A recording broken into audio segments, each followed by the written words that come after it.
Alrighty, so I had a quick couple questions that people asked about the RWS and TWS modes on the radar, and then some of the HOTUS commands when you're using the helmet sight. So first question was how to switch between RWS and TWS mode. I've always just pressed this top left MFD button here to cycle between all my radar modes until I got to RWS or TWS mode. There might be a command on the HOTUS for changing that. But I've never used it. I've always just pressed this MFD button. I'd have to check the manual for you and get back to you on that one if there's a HOTUS command for it. And the next question was some basics of the helmet sight and some of those commands. So first of all, you have to make sure that your helmet sight's on, which it's not right now.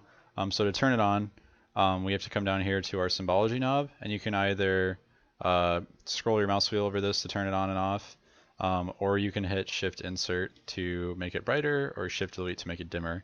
And it's always on, it's just the brightness is what you can change. So if it's ever off, just hit Shift Insert a bunch of times, and then you'll get your helmet sight here. Okay, next, if we actually want to lock this MiG-29 who's trying to kill us right now, we have to get into dogfight mode first. And that's D on the keyboard by default. And we first come into dogfight mode, it's going to turn off our radar. We're going to be in no radar. So the easiest way to lock this guy up is to just use the helmet sight circle. And to get that, we're going to hold TMS up. We're going to hold it. And as long as we're holding it, we'll get this circle, and it will keep our radar off. And as soon as we let go of TMS up, it'll turn on our radar. And now whenever we move this circle over a target, it'll lock them up for us. And if you noticed, there was a diamond that came up and went over the guy from the top right. That's where our AIM-9 seeker head is looking. See, we have 6 AIM-9s here pulled up selected. So just be sure if you're going to shoot an AIM-9 at the guy that the triangle, or the diamond, sorry, represents the seeker head. Just make sure the diamond and the square inside of each other and that your seeker head is actually looking at the guy. Because if you got a square, no diamond, it means your AIM-9 seeker head's looking off in La La Land instead of at the guy you're trying to kill.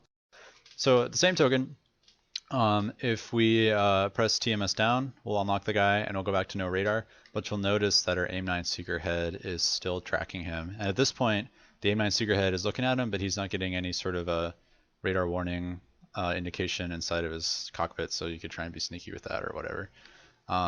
Some other commands that you can use in the helmet sight, or in dogfight mode rather, is if you hit TMS down with nothing selected, it'll cycle between vertical scan and no radar.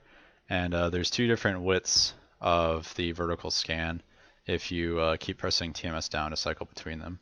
So if there's a guy right above you, usually you can pick him up with the vertical scan instead of the helmet sight, but that's just personal preference. So again, that should be all you need to know about the helmet sight. Again, it's just hold TMS up long to get that circle, and then when you let go of it, it'll turn on your radar, and you can see the circle over the target, and it'll lock it up. And then TMS down to unlock, and you press TMS down over and over again to cycle between the different vertical scan modes of the in dogfight mode. And when you're done with it and you've killed the guy, you can hit C on the keyboard by default to get out of dogfight mode and go back to the last mode you're in, which in this case was nav mode. Alright, hope that answered your question. If not, go ahead and ask again, and I'll do my best to clarify or make another video. And again, thanks for your attention.